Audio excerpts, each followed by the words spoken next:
അസ്സലാമലൈക്കും. എൻ്റെ ബഹുമാനപ്പെട്ട സഹോദര, നിങ്ങൾ എന്തിനാണ് ഒരു പ്രസംഗത്തിന്റെ ഒരു ശകലെടുത്ത് അയാൾക്കില്ലാത്ത വാദം അയാളുടെ പേരിൽ കെട്ടിവെക്കുന്ന എന്തിനാ സഹോദര? വലൈക്കും സലാം വറഹമത്തല്ലാഹി വബർക്കാത്തു. റഷീദ് സാഹിബ്, നിങ്ങൾ ഇസ്ലാഹ് മാസികയിലെ വരി അടർത്തിയെടുത്ത് തെറ്റിദ്ധരിപ്പിക്കുന്നത് പോലെ ജബ്ബാർ മൗലവിക്കില്ലാത്ത വാദം ജബ്ബാർ മൗലവിയുടെ പേരിൽ അടിച്ചേൽപ്പിക്കുന്നത് പോലെ ഒരു പ്രവർത്തനം ഞങ്ങളാരും ചെയ്യുകയില്ല. നേരെ മറിച്ച് ഹനീഫ് കായക്കുടി എന്താ പറഞ്ഞത്, ആ പറഞ്ഞതിനപ്പുറത്തൊരു ഹർഫ് ഞങ്ങൾ അദ്ദേഹത്തിൻ്റെ പേരിൽ കൂട്ടി പറയുകയോ ഉണ്ടാക്കി പറയുകയോ ചെയ്യുകയില്ല. എന്തോ പറഞ്ഞത് അതേ ഞങ്ങൾ പറയാറുള്ളൂ. അതുകൊണ്ട് അത് നമുക്ക് കൃത്യമായി ഇവിടെ ഒന്ന് പരിശോധിക്കേണ്ടതുണ്ട്. നിങ്ങൾ ഇവിടെ ഇപ്പോൾ പറഞ്ഞല്ലോ, എന്താ നിങ്ങൾ പറഞ്ഞത്? ഹനീഫ് കായക്കൊടിയാണ് ജമിയത്തുൽ ഉലമയുടെ സെക്രട്ടറി അല്ലേ?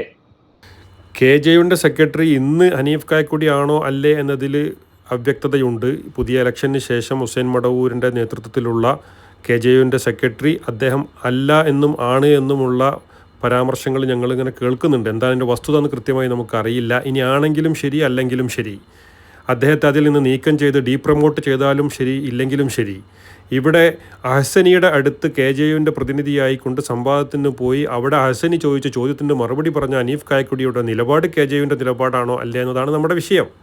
ജമിയത്തുൽ ഉലമയാണ് ഇറക്കിയത്. മനുഷ്യനെ സംബന്ധിച്ച് അദൃശ്യ അഭൗതികമായ ജിന്നു പിശാചുക്കളോട് മനുഷ്യൻ നേടുന്ന എല്ലാ സഹായത്തൊട്ടും ഷിർക്കാണ്. സായിറും മനുഷ്യനല്ലേ? അത് തേടിയാൽ ഷിർക്കാണ്, ഉത്തരം കിട്ടൂല. ജിന്നു പിശാചുക്കളോട് തേടിയാൽ ഉത്തരം കിട്ടില്ല, പച്ച ഷിർക്കാണ്. അപ്പോൾ ആ ഒരു പോയിന്റിൽ നിന്നുകൊണ്ട് തന്നെയാണ് നമ്മൾ നിങ്ങളോട് ചോദിക്കുന്നത്. കേരള ജമിയത്തുൽ ഉലമ പറയുന്നു മനുഷ്യനെ സംബന്ധിച്ച് ജിന്ന് അദൃശ്യമാണ്, അഭൗതികമാണ്. അതുകൊണ്ട് അവരോടുള്ള എല്ലാ സഹായ തേട്ടവും നിരുപാധികം ഷിർക്കാണെന്ന കുഫ്രിയത്ത് വാദമുണ്ടല്ലോ നിങ്ങളുടെ. ആ കുഫ്രിയത്ത് വാദത്തെ മുന്നിൽ നിർത്തിക്കൊണ്ട് തന്നെ നിങ്ങളുടെ വാദം ശരിയാണെങ്കിൽ ഹനീഫ് കായക്കൊടി അഹ്സനിയുടെ ചോദ്യത്തിന് മറുപടി പറഞ്ഞത് എങ്ങനെയാണോ കുഫ്ര ഷിർക്കല്ലാതിരിക്കുക? നീ അത് പറയണം, നിങ്ങളത് പറയണം.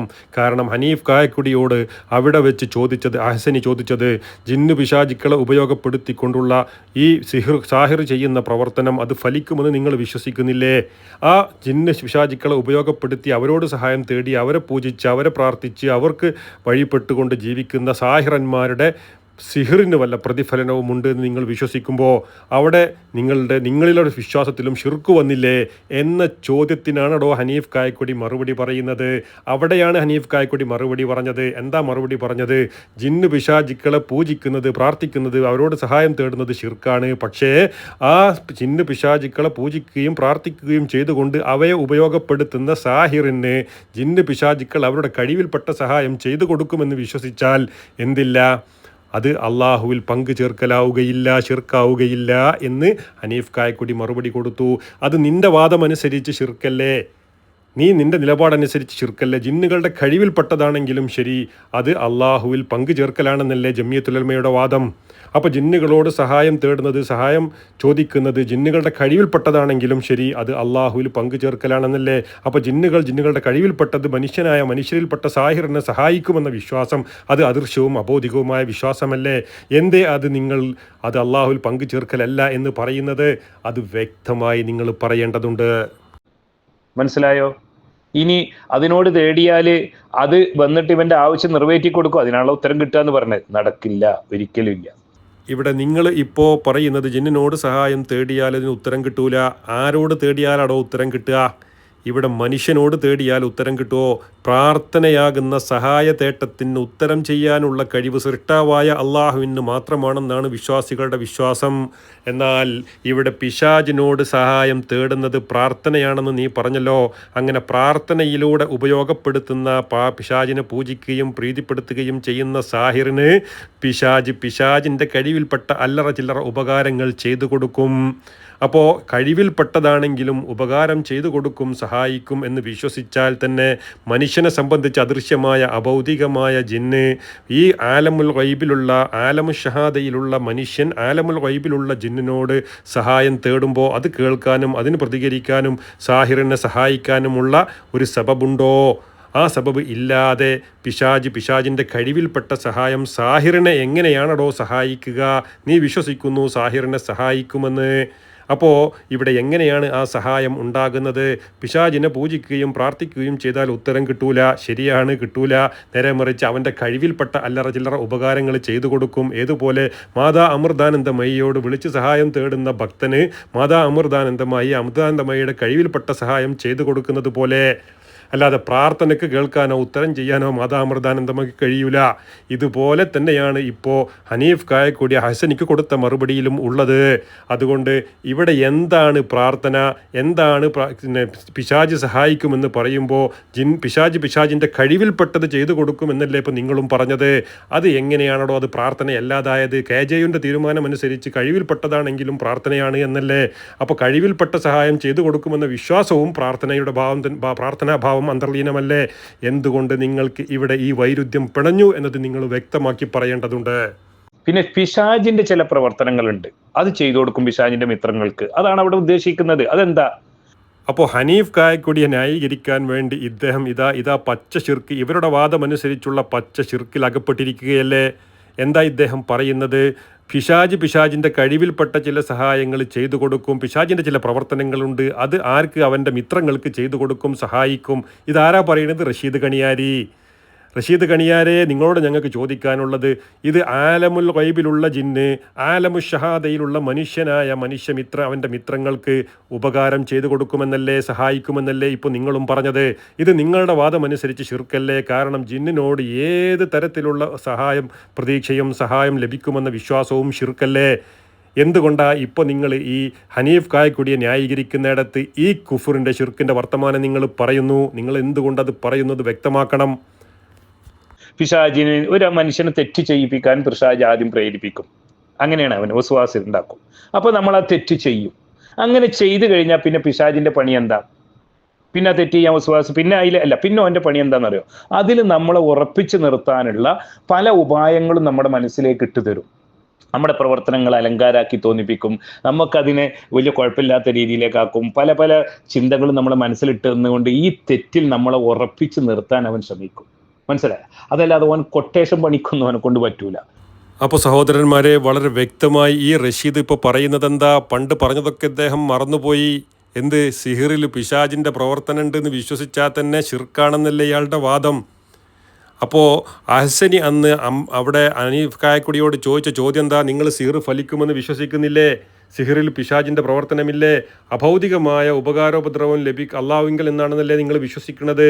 അപ്പോൾ സിഹിർ ഫലിക്കുമെന്ന് വിശ്വസിക്കുന്നതിലൂടെ അഭൗതികമായ ഉപകാരം പിശാചുക്കളിൽ നിന്ന് ലഭിക്കുമെന്ന് നിങ്ങൾ വിശ്വസിക്കൽ വരുന്നില്ലേ എന്ന് അദ്ദേഹം അവിടെ ചോദിച്ചപ്പം ഹനീഫ് കായക്കൊടി കൊടുത്ത മറുപടി എന്താ? ഞങ്ങളെന്താ പറയുന്നത് നിങ്ങൾക്ക് മനസ്സിലായിട്ടില്ല, ഞങ്ങളെന്താ പറഞ്ഞത് എന്ന് പറഞ്ഞുകൊണ്ട് അദ്ദേഹം പറയാണ്, സാഹിർ പിശാചിനോട് സഹായം തേടുന്നു, അത് ശിർക്കാണ്. അങ്ങനെ ഉപയോഗപ്പെടുത്തുന്ന പിശാചുക്കൾ സാഹിറിനെ അനുസരിച്ചുകൊണ്ട് അവൻ്റെ കഴിവിൽപ്പെട്ട അല്ലറ ചില്ലറ ഉപകാരങ്ങൾ ചെയ്തു കൊടുക്കും. ആ വിശ്വാസം ശിർക്കല്ല. ഇതല്ലേ അവിടെ പറഞ്ഞത്? അപ്പോൾ അതിനെ ന്യായീകരിക്കുകയാണ് ഇദ്ദേഹം. എന്ത്? അവൻ്റെ മിത്രങ്ങളെ സഹായിക്കും, അവൻ്റെ കഴിവിൽപ്പെട്ട അവൻ്റെ ചില പ്രവർത്തനങ്ങളുണ്ട്, അത് ചെയ്തു കൊടുക്കും. അതാണ് ഇപ്പോൾ റഷീദും പറയുന്നത്. അപ്പോൾ ഇവിടെ സിഹിറിൽ പിശാചിൻ്റെ പ്രവർത്തനമുണ്ടെന്ന് വിശ്വസിച്ചാൽ തന്നെ ശിർക്കാണെന്നല്ലേ നിങ്ങളുടെ വാദം റഷീദ് സാഹിബേ? അത് പോയില്ലേ? അത് നിങ്ങളിപ്പോൾ അംഗീകരിച്ചില്ലേ? ഹനീഫ് കായക്കൊടിയെ ന്യായീകരിക്കാൻ വേണ്ടി നിങ്ങൾ ഇപ്പോൾ ഹനീഫ് കായക്കൊടി ആ പറഞ്ഞതിനോട് നിങ്ങളും ഇതാ പറഞ്ഞിരിക്കുന്നു. അപ്പോൾ നിങ്ങളുടെ വാദമനുസരിച്ച് നിങ്ങളിപ്പോൾ ശിർക്കിൽ അകപ്പെട്ടില്ലേ? ഇവിടെ ഞങ്ങളെന്താ പറയുന്നത് എന്ന് വളരെ വ്യക്തമാണ്. അത് അനവധി തവണ ഞങ്ങൾ കൃത്യമായി വിശദീകരിച്ചതാണ്. അതുകൊണ്ട് നിങ്ങളുടെ ഈ വൈരുദ്ധ്യാധിഷ്ഠിത നിലപാടിൽ നിങ്ങൾക്ക് ഒരിക്കലും പിടിച്ചു നിൽക്കാൻ ഇലാ യൗമിൽ ഖിയാമ നിങ്ങൾക്ക് സാധ്യമല്ല. ഇങ്ങനെ പരസ്പരം വൈരുദ്ധ്യത്തിൽ അകപ്പെട്ടുകൊണ്ട് കേരള നദ്വത്തുൽ മുജാഹിദീൻ്റെ ആദർശത്തെ സമൂഹ മധ്യത്തിൽ ഇതുപോലെ പരിഹസിക്കപ്പെടുന്ന ഒരു ദുരവസ്ഥ നിങ്ങളെപ്പോലുള്ള ആളുകൾ ഉണ്ടാക്കി വച്ചു എന്നത് ഒരു യാഥാർത്ഥ്യമാണ്.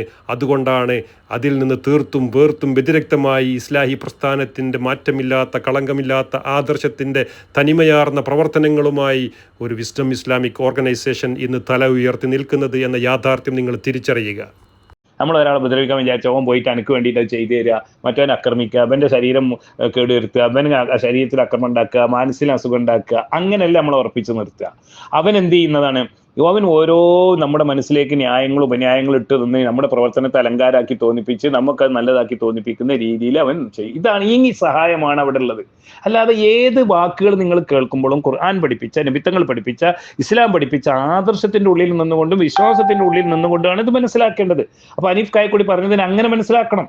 അപ്പോൾ ഇപ്പോൾ അവസാനം അദ്ദേഹം പറഞ്ഞു, നിങ്ങൾ കേട്ടില്ലേ, ഹനീഫ് കായക്കൊടി പറഞ്ഞതിനെ അങ്ങനെ മനസ്സിലാക്കണം. എങ്ങനെ? ഇയാൾ പറഞ്ഞതുപോലെ മനസ്സിലാക്കണം. ഹനീഫ് കായക്കൊടി പറഞ്ഞതുപോലെ മനസ്സിലാക്കരുത്. ഹനീഫ് കായക്കൊടി ഖുർആൻ്റെയും ഹദീസിൻ്റെയും അടിസ്ഥാനത്തിലാണല്ലോ അവിടെ ഹസനിക്ക് മറുപടി പറഞ്ഞത്. അപ്പോൾ അത് ആ നിലക്ക് മനസ്സിലാക്കരുത്. ഇപ്പോൾ ഇയാൾ പറഞ്ഞതുപോലെ മനസ്സിലാക്കണം. എങ്ങനെയുണ്ട്?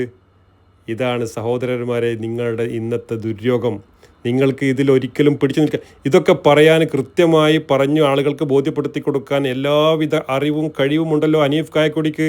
അങ്ങനെ ഹനീഫ് കായക്കൊടിയെ ഇങ്ങനെ ഒരുത്തൻ പറഞ്ഞ് വ്യാഖ്യാനിച്ച് ന്യായീകരിച്ച് ഒപ്പിച്ചു കൊടുക്കേണ്ട വല്ല ആവശ്യമുണ്ടോ? അദ്ദേഹത്തിന് അത് വിശദീകരിച്ചാൽ പോരെ? ഹനീഫ് കായക്കൊടിക്ക് അതിനൊക്കെ നല്ല കഴിവുണ്ടല്ലോ.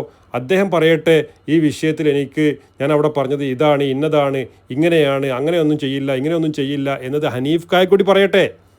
ഇവിടെ ആരല്ലെങ്കിൽ മനുഷ്യന്മാർ തമ്മിൽ കൊട്ടേഷൻ കൊടുക്കണമാതിരി ഇവിടെ പിശാചിന് കൊട്ടേഷൻ കൊടുക്കാൻ കഴിയുമെന്ന് ആരാ പറയുന്നത്? ഹനീഫ് കായക്കൊടി പറഞ്ഞിട്ടുണ്ടോ? അത് നിങ്ങളുടെ ജൽപ്പനം മാത്രമല്ലേ. ഇവിടെ പിശാചിനോട് പിശാചിൻ്റെ മിത്രമായ സാഹിറന്മാർ ആവശ്യപ്പെട്ടാൽ അവരെ സഹായിക്കുന്നുണ്ട്. അവരുടെ കഴിവിൽപ്പെട്ട ചില്ലറ ഉപകാരങ്ങൾ 100 കളവും കൂട്ടി അവരുടെ ചെവിയിൽ ഓതി കൊടുക്കുന്നുണ്ട്. അങ്ങനെ ചില ഉപകാരങ്ങൾ ചെയ്തു കൊടുക്കും.